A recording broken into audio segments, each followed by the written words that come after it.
Doctor साहब, lungs से जुड़ी एक और बहुत ही कॉमन कंसर्न है, दैट इज़ निमोनिया। और हम अगर निमोनिया की बात करें तो छोटे बच्चे जो हैं, न्यूबॉर्न बेबीज या छोटे बच्चे, दे लोग मानते हैं कि they are more prone to pneumonia, तो उन्हें बचाएं, इनकी चेस्ट गर्म रखें। तो डॉक्टर साहब, हमें आप निमोनिया के बारे में थोड़ा सा अवेयर करें कि ये परेशानी क्या है और क्यों होती है। देखिए, निमोनिया अगर हम बात करें तो निमोनिया मीन्स लंग का इन्फेक्शन।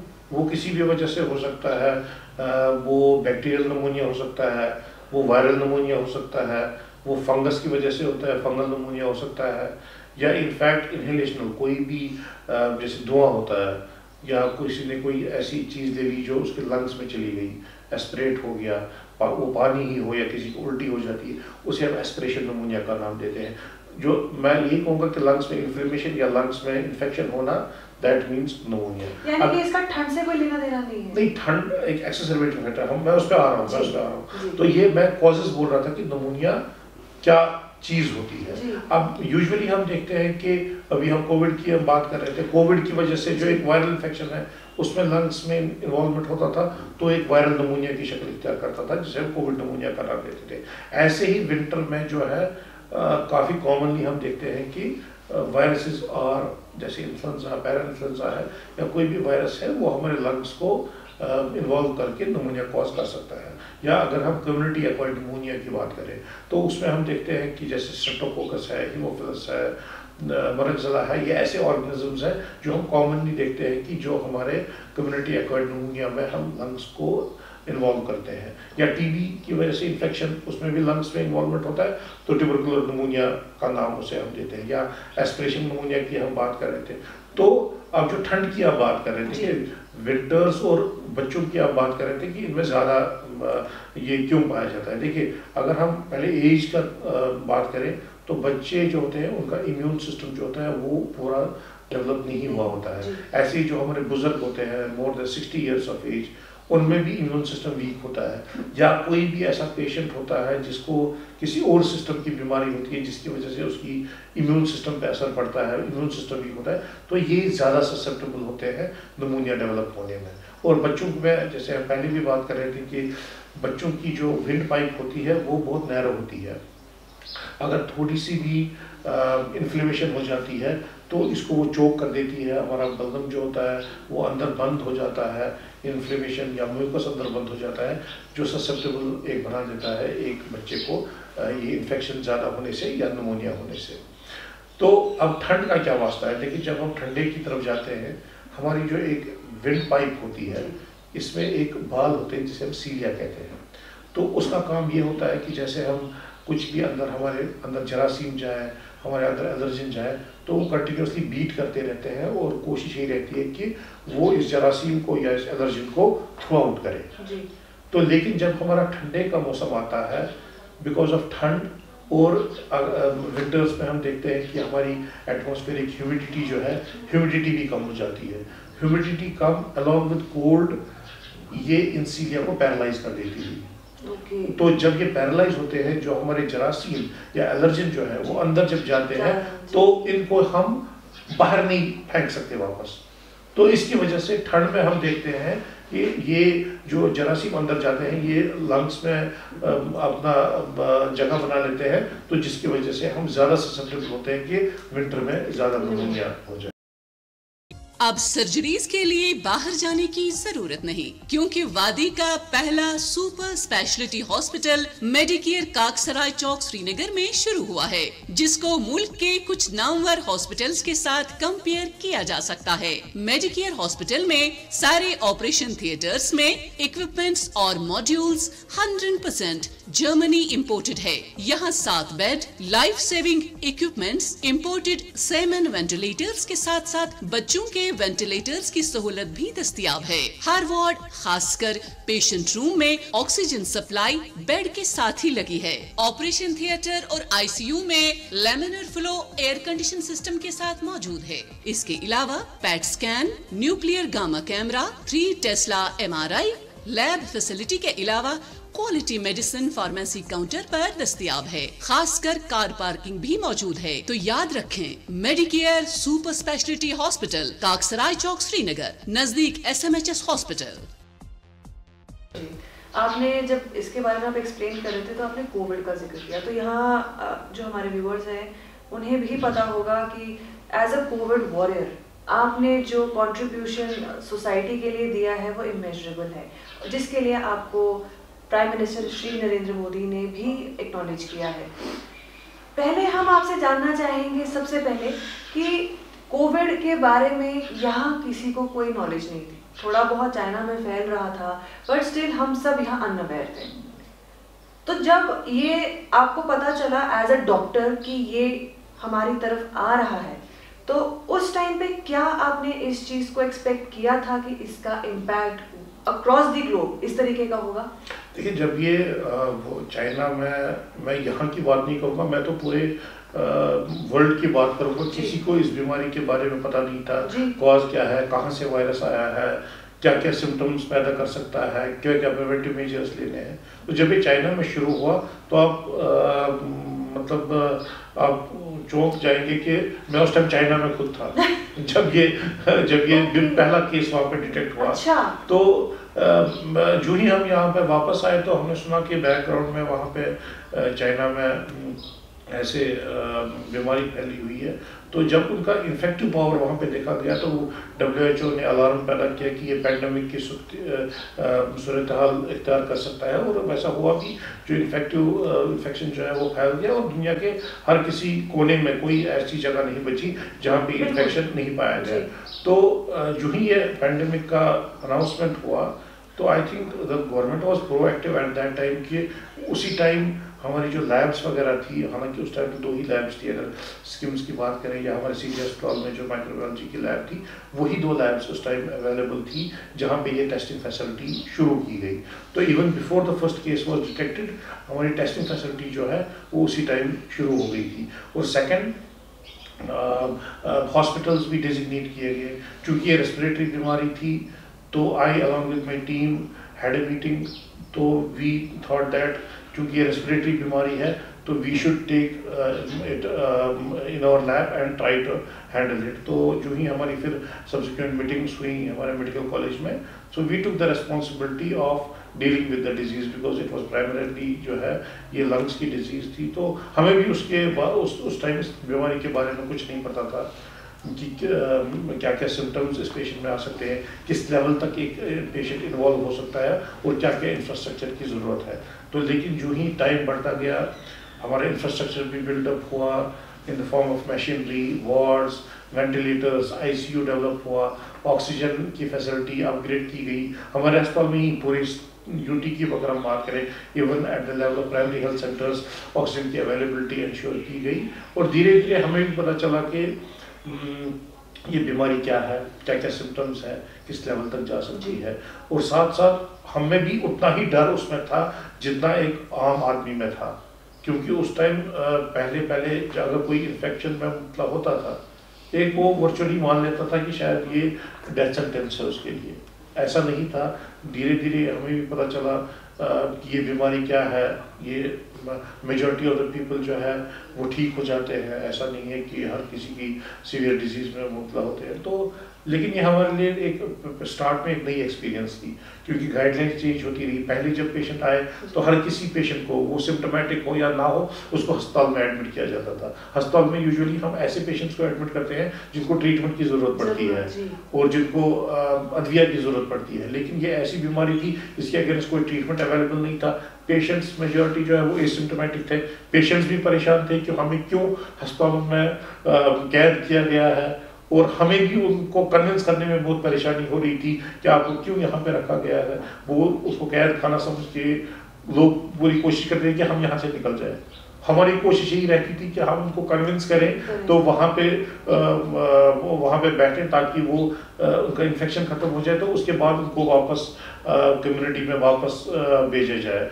तो ऐसे पेशेंट्स को डील करना हमारे लिए एक नई एक्सपीरियंस थी, क्योंकि ये पेशेंट दवाई नहीं मांगते थे, ये ऑक्सीजन नहीं मांगते थे, ये नेसेसिटीज ऑफ लाइफ मांगते थे।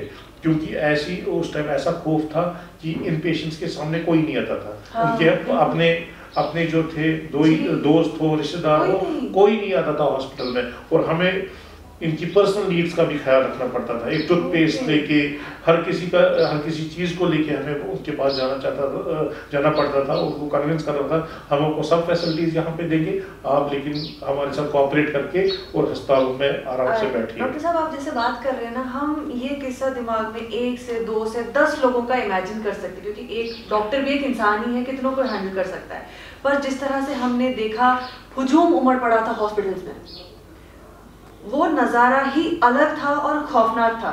बीइंग अ डॉक्टर, सबकी उम्मीदें डॉक्टर से जुड़ी थी, तो जैसे आपने कहा कि उनकी ट्रीटमेंट से लेकर उनकी पर्सनल नीड्स तक आपको देखनी पड़ रही थी, और वो हुजूम था वहाँ पे, 1, 2 या 10 या कुछ 100, कुछ 10-50 लोग नहीं थे।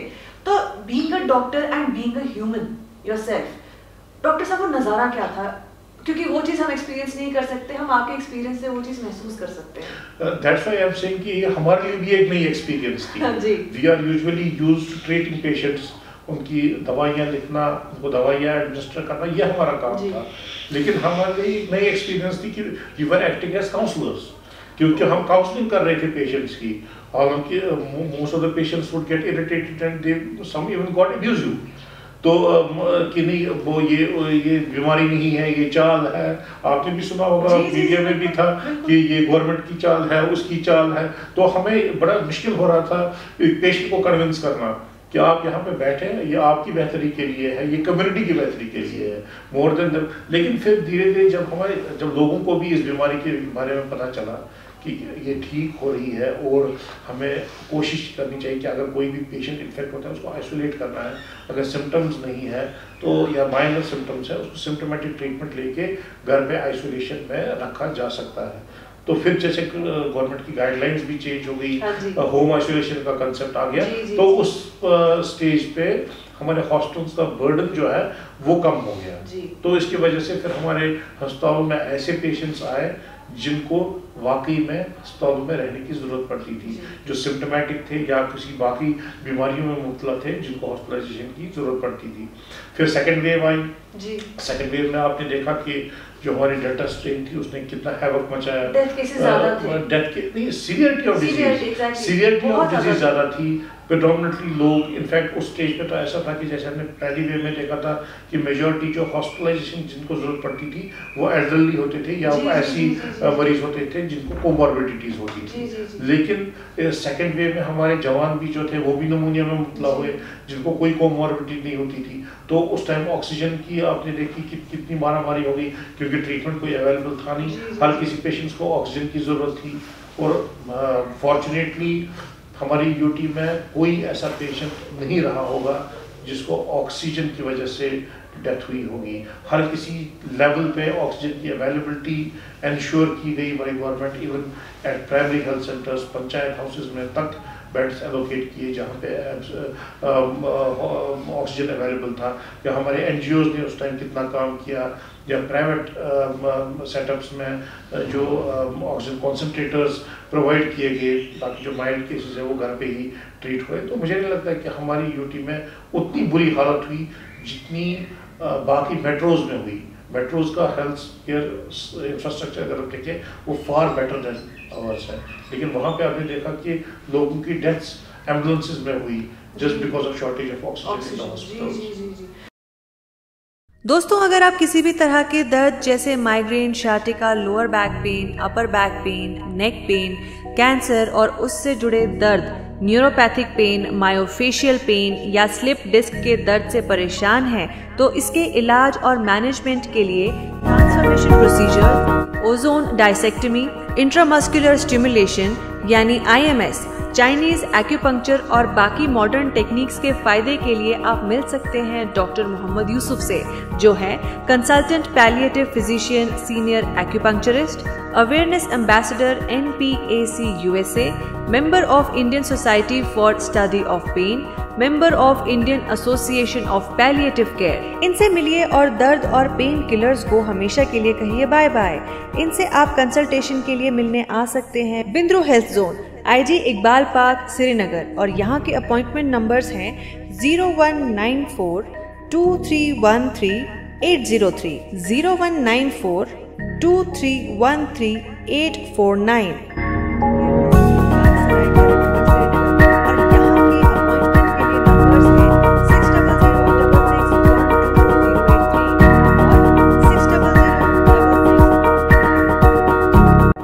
मॉडर्न पेन क्लिनिक, मेन चौक, पुलवामा, और यहाँ के नंबर्स हैं 9419004728, 9797404033। डॉक्टर साहब, आपने कहा कि आपने पेशेंट्स के लिए एज ए काउंसलर भी काम किया है। आपके अपने पर्सनल लेवल पे, जैसे मैंने पहले भी कहा कि आप भी इंसान हैं, एक साइकोलॉजिकल इम्पैक्ट कैसा था आपकी पर्सनल, जो एक होता है ना वेल बीइंग है, चाहे वो मेंटली है, फिजिकली है, कितना चैलेंज हुआ, कितना अफेक्ट हुआ उस चीज से? देखिए, it was a situation, it was absolutely, it was taxing not only for me but whole of the lot which were working with me और उनकी फैमिलीज। अब देखिए, जैसे पहले तो एक ऐसे काम करना, ऐसे हॉस्टाइल एनवायरनमेंट में काम करना और ऐसे दुश्मन से लड़ना जिसके बारे में आपको पता ही नहीं है।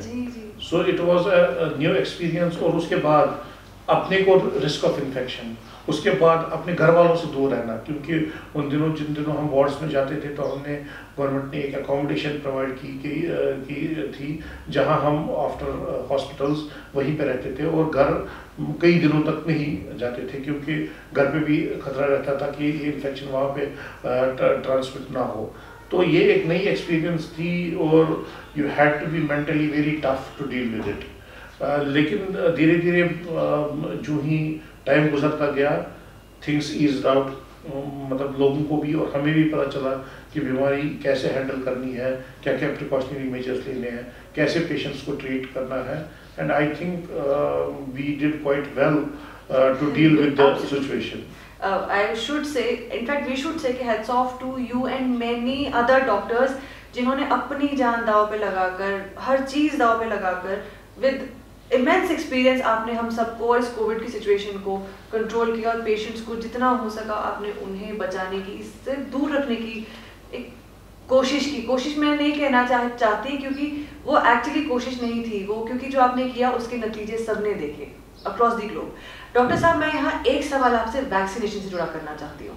जब वैक्सीनेशन प्रोसेस शुरू हुआ तो वहाँ एक बात बहुत आम फैली थी कि जो ये वैक्सीनेशन है ये बकवास है, कुछ नहीं होगा इससे। इवन आज भी लोगों को मजबूर करना पड़ा, ज़बरदस्ती उनको घरों से निकालना पड़ा लोगों को कि आप आएँ और वैक्सीनेशन लें, आप अपने आप को वैक्सीनेट करवाएं।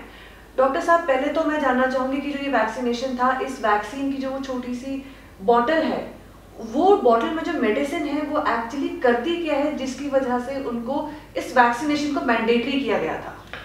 देखिए, वैक्सीनेशन जो है, हमने जब ये बीमारी आई तो अभी तक आज 3 साल होने को है करीब, अभी तक हमारे पास कोई डेफिनेटिव ट्रीटमेंट नहीं है कोविड का जी।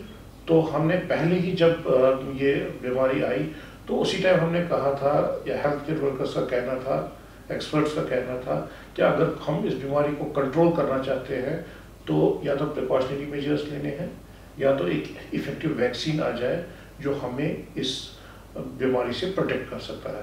बेसिकली वैक्सीन कोई भी हो, बच्चों में इतने सारे वैक्सीनेशन होते हैं, उनका मकसद यही होता है कि हम हमारे इम्यून सिस्टम को जो है वो डेवलप करें ताकि हमारा इम्यून सिस्टम जो है इस बीमारी को खुद से फाइट करने की एक पावर हम में आ जाए।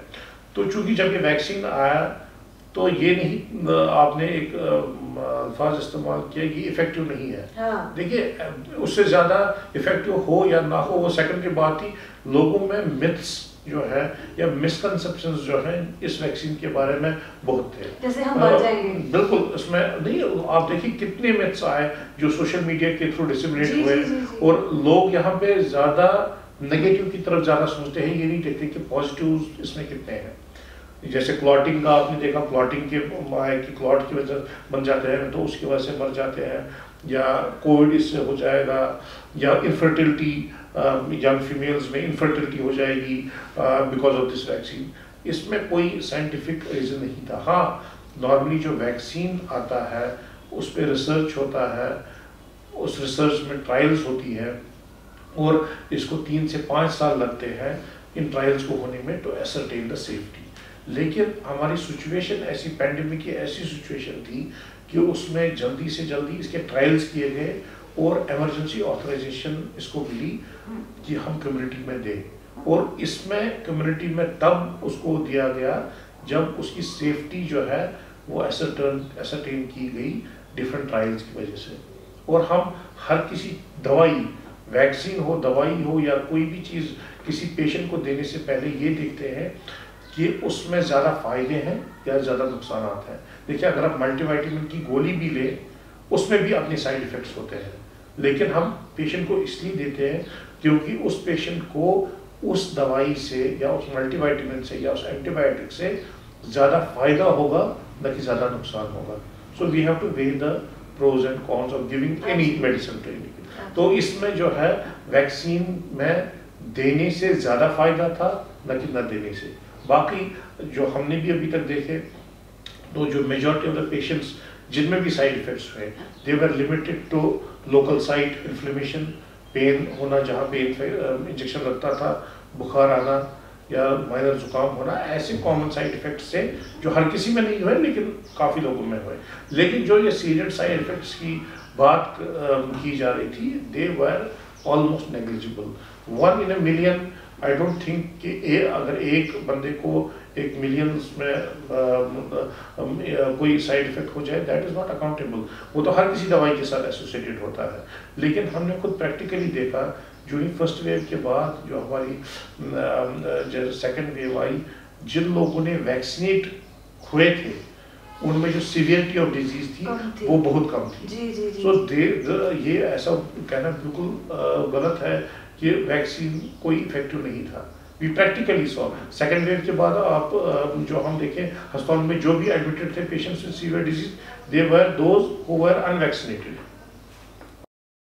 से जूझ रहे मरीज अब लेंगे राहत की सांस। जदीद तरीन लेजर टेक्नोलॉजी की मदद से बवासीर का 100% कामयाब इलाज। इस अमल के दौरान नहीं पेन और न ब्लड लॉस का एहतमाल रहता है। मरीज 2 या 3 दिन में बिल्कुल ठीक हो जाता है। पाइल्स से हमेशा के लिए छुटकारा चाहते हो तो फौरन इन नंबरात पर डॉक्टर साहब से बात करें। डॉक्टर साहब, जैसे आपने वैक्सीनेशन की हमने बात की, कोविड की बात की, मैं यहाँ एक बात आपसे जानना चाहूँगी कोविड के पोस्ट कोविड सिम्टम्स के बारे में। जो हमने कई बार लोगों से सुना है किसी को नर्वस सिस्टम की कोई प्रॉब्लम हुई हो या ब्रेन से जुड़ी प्रॉब्लम हुई हो, जबकि कोविड जो है उसने आपके लंग्स पे अटैक किया था। लंग्स की प्रॉब्लम और आपका नर्वस सिस्टम और आपका ब्रेन, ये पोलर ऑपोजिट चीज़ें हैं। तो ये जो आपके पोस्ट कोविड सिम्टम्स हैं, ये किस तरह से लोगों पे असर दिखा रहे हैं? क्योंकि लोग काफ़ी पैनिक भी कर गए थे उस चीज़ को लेके, समझ भी नहीं पा रहे हैं आज कि ये क्यों हो रहा है। तो इसके बारे में हमें कुछ बताइए। देखिए, पहले मैं ये कहूँगा कि जब एक कोविड का इन्फेक्शन होता है, यूजुअली हम देखते थे कि मेजॉरिटी ऑफ पीपल जो है जुकाम, गला खराब, फीवर आना, ये कॉमन सिम्टम्स थे। और जिनमें सीवियरिटी इख्तियार करती थी उनमें जो है लंग्स का इन्वॉल्वमेंट होता था, निमोनिया में इन्वॉल्व होती थी। और जब भी पोस्ट कोविड पेशेंट हम देखते हैं तो मेजॉरिटी ऑफ जो पेशेंट जो कंप्लेंट करते हैं post Covid symptoms, they complaint of जो थकावट आना, कमज़ोरी, ये कॉमन सिम्टम्स है आफ्टर दिस वायरल इन्फेक्शन। और ये 2-3 महीने ले लेता है अपने सबसाइड होने में। ये कोई डेंजरस सिम्टम नहीं है। अगर किसी को सीवियर निमोनिया होता है, उसके लंग्स इन्वॉल्व होते हैं, उसकी हो सकता है कोविड को ठीक होने के बाद भी इसकी ऑक्सीजन डिमांड जो है वो कंटिन्यूसली रहे, क्योंकि लंग्स इन्वॉल्व होते हैं। इनमें जो है रिकवर होने में इसमें भी 2-3 महीने लग जाते हैं। और किसी पेशेंट में फाइब्रोसिस भी डेवलप होती है, वो थोड़े एक्सटेंडेड टाइम तक ऑक्सीजन पे डिपेंड रह सकता है। तो ये रही पोस्ट कोविड की बात। इसके अलावा जो एक इन्फ्लेमेशन अंदर होती थी because of this viral infection, तो हम उसके लिए ब्लड टेस्ट वगैरह कुछ करते थे, जिससे हम एक ब्लड में देखते थे कि इन्फ्लेमेशन कितनी है। तो उसमें एक तो इन्फ्लेमेशन की वजह से हमारे बाकी सिस्टम्स भी इन्वॉल्व होते थे, और सेकंड जो हमारे एक इम्पॉर्टेंट इसकी वजह से हो रहा था, इट वॉज ए प्रोकोगुलेंट स्टेट, यानी कि कोगुलेशन डिसऑर्डर्स होते थे। और जो लॉन्ग टर्म हम देखते थे कि long term complications post COVID होना किसी में, they were associated with this coagulation disorder या ड्यू टू हाइपोक्सीमिया, यानी कि अगर ब्लड में ऑक्सीजन पूरी मिकदार में नहीं पहुंच रही है due to involvement of the lungs, तो ये हमारे ब्रेन को भी इन्वॉल्व कर सकती है और हर किसी बॉडी को इन्वॉल्व कर सकती है, जिसकी वजह से ऑक्सीजन कम होने की वजह से उसमें सिम्टम्स आ जाते हैं। या clotting disorders, since it was a procoagulant state, तो हम देखते थे कि पेशेंट्स को हम अक्सर जो जिनमें ये मार्कर्स रेज होते थे तो उनको एंटीकोगुलेंट काफ़ी टाइम तक देते थे।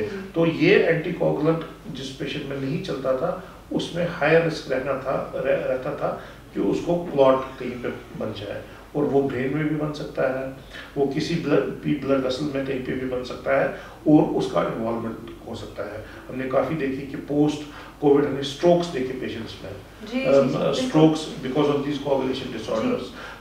किसी में हमने देखा कि इवन हार्ट में क्लॉट्स बने, तो हार्ट की प्रॉब्लम्स भी हुई, या इवन हार्ट की इश्यूज, हार्ट की टिश्यू जो होता है उसमें इन्फ्लेमेशन होना, या जो ब्लड वेसल्स होती हैं उसमें क्लॉट्स बनना, और ये भी हमने काफ़ी देखा। तो इनडायरेक्टली मैं ये कहूँगा कि जिनमें ये पोस्ट कोविड ये चीज़ें रहती थी, उनका किसी भी ऑर्गन का इन्वॉल्वमेंट हो सकता था बिकॉज ऑफ दिस हाइपोक्सिया या ऑक्सीजन कम होना, या because of formation of clots.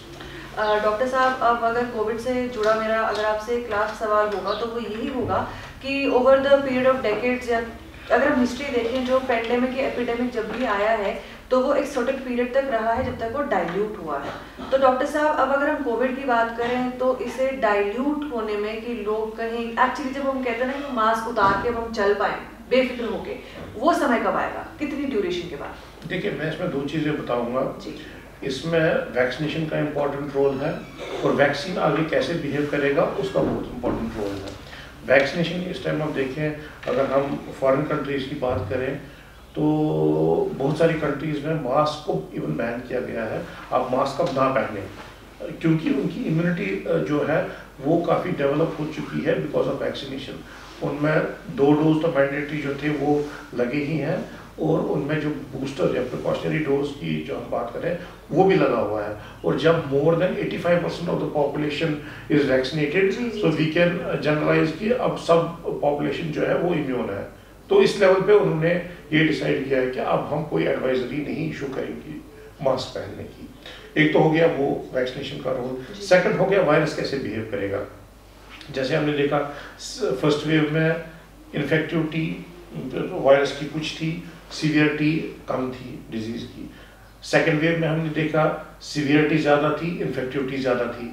Third wave में जो हमारा ओमिक्रॉन का प्रेडोमिनेटली वायरस स्ट्रेन आया, उसमें हमने देखा कि इन्फेक्टिविटी बहुत ज़्यादा थी, even more than the first and second wave, लेकिन सीवियरिटी ऑफ डिजीज जो थी वो बहुत कम थी। तो आगे इस टाइम इतने लोग थर्ड वेव में इन्फेक्ट हो गए कि हर किसी में एक सॉर्ट ऑफ इम्यूनिटी पैदा हुई है। तो लेकिन अभी आगे जाके वायरस कैसे बिहेव करेगा, जैसे हमारी IIT से जो स्टडी आई है उसमें बताया गया है कि फोर्थ वेव हमारी जून में आने का इम्कान आता है, लेकिन हमें ये नहीं पता है कि वायरस उस टाइम कैसा होगा। इन्फेक्टिविटी ओब्वियसली होगी, कितनी ज़्यादा होगी, और सीवियरिटी ऑफ डिजीज कितनी ज़्यादा होगी वो किसी को नहीं पता है। तो अगर ये इसकी हमारा इम्यून सिस्टम जो है वो इतना डेवलप हो गया होगा बिकॉज ऑफ वैक्सीनेशन या बिकॉज ऑफ प्रीवियस इन्फेक्शंस कि हम उस वायरस को फाइट कर सकते हैं, तो सीवियरिटी कम होगी and this will continue as an endemic, यानी कि ये वायरस हमारे साथ ही रहेगा, मामूली जुकाम खांसी होती रहेगी और वो ठीक होती रहेगी बाय सिम्प्टोमेटिक ट्रीटमेंट। लेकिन ये भी सिचुएशन आ सकती है कि इन्फेक्टिविटी ज़्यादा हो या इन्फेक्टिविटी कम हो लेकिन सीवियरिटी ज़्यादा हो, that is the most dangerous thing. अगर सीवियरिटी ज़्यादा है, इन्फेक्टिविटी ज़्यादा है, that can be again a disaster situation. अगर इन्फेक्टिविटी कम है, सीवियरिटी ज़्यादा है, दैट इज़ मैनेजेबल। लेकिन let us hope that it will come as a less infective, less severe virus, so that it becomes, जो खांसी जुकाम हम सोच रहे हैं वैसे ही रहे और हम अपनी जो नॉर्मल लाइफ है वो वैसे ही गुजारे विदाउट मास्क। बिल्कुल डॉक्टर साहब, जैसे आपने कहा हम भी यही उम्मीद करते हैं। और अब क्योंकि हम हमारे बातचीत के आखिरी चरण पे आ चुके हैं, आखिरी सेक्शन में आ चुके हैं, तो डॉक्टर साहब मैं जाने से पहले चाहूँगी कि आप हमारे जो व्यूअर्स हैं उनको मैसेज दें और उन्हें बताएं कि as a healthy human being या एज अ पर्सन जिसको अभी फ़िलहाल लंग्स की कोई प्रॉब्लम नहीं है या जिन्हें है, वो अपनी लंग्स की हेल्थ को कैसे बनाए रखें। देखिए, मैं यही आम मैसेज देना चाहूँगा कि दो चीज़ें हैं। एक तो जो हेल्दी हैं, जिनको कोई लंग्स की प्रॉब्लम नहीं है, they should take care of their lungs in the form of, अगर कोई जो भी वैक्सीनेशन, अगर आप एलिजिबल हैं उस चीज़ के लिए, आप वैक्सीनेट हो जाएं। और स्पेशली ड्यूरिंग विंटर्स आप पूरा ख्याल रखें, वार्म क्लोथ्स लें, टेक प्लेंटी ऑफ वाटर। अगर आप सिर्फ चूँकि हम देखते हैं कि विंटर्स जब टाइम आता है तो हम अपना फ्लूइड इंटेक जो है वो बहुत कम कर देते हैं, तो जैसे हम प्रोग्राम में बात कर रहे थे कि ह्यूमिडिटी कम होना या ड्राइनेस की वजह से हमारा रेस्पिरेटरी ट्रैक्ट जो है वो ससेप्टेबल होता है इन्फेक्शंस का। अगर सिंपल आप ल्यूकवार्म वाटर काफ़ी पिए ड्यूरिंग विंटर टाइम तो ये हमें प्रोटेक्शन दे सकता है। टेक गुड न्यूट्रिशियस फूड ताकि जो आपका इम्यून सिस्टम है वो डेवलप हो जाए और कोई भी इन्फेक्शन हो वो उसको फाइट करने में हमारा इम्यून सिस्टम मजबूत होना चाहिए।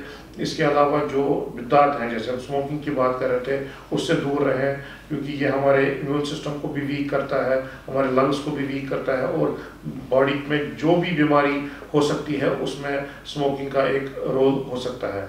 इसके अलावा जो भी बाकी लोग जो किसी भी लंग्स की प्रॉब्लम में इन्वॉल्व है, वो एलर्जी हो, वो अस्थमा हो, वो ब्रोंकाइटिस हो, सीओपीडी हो या बॉडी की किसी और पार्ट में कोई तकलीफ हो, लिवर का, हार्ट का, न्यूरोलॉजिकल या कोई भी ऐसी बीमारी हो जिसकी वजह से हमारा इम्यून सिस्टम जो है वो कमज़ोर होता है, तो ये ज़्यादा ससेप्टेबल होते हैं कि इनमें लंग्स का भी इन्फेक्शन हो जाए। तो कोशिश यही रहनी चाहिए कि वो जो ऑलरेडी एग्जिस्टिंग बीमारी है उसका ट्रीटमेंट सही से करें, उसको कंट्रोल में रखें, या लंग्स में जो अगर कोई तकलीफ है वो अपने डॉक्टर साहिबान से रेगुलर चेकअप कराएं ताकि उनकी वो बीमारी कंट्रोल में रहे। और वैक्सीनेशन ले टाइम पे, ये आपको प्रोटेक्शन दे सकता है और हमारे लंग्स जो है वो हेल्दी रह सकते हैं एंड वी कैन कंट्रोल और डिजीज एज वेल। डॉक्टर साहब, आपका बहुत बहुत शुक्रिया कि आपने अपने बिजी शेड्यूल में से टाइम निकाल कर हमारे व्यूअर्स के लिए इतनी इंफॉर्मेटिव बातें उन तक पहुंचाई। Thank you so much. Thank you very much. तो दोस्तों, आप देख रहे थे हमारी चर्चा। उम्मीद है हमारी आज की बातचीत से आपके बहुत सारे सवालों के जवाब मिले होंगे। तो इसी बात के साथ दोस्तों आप हमें दीजिए इजाजत। नमस्कार।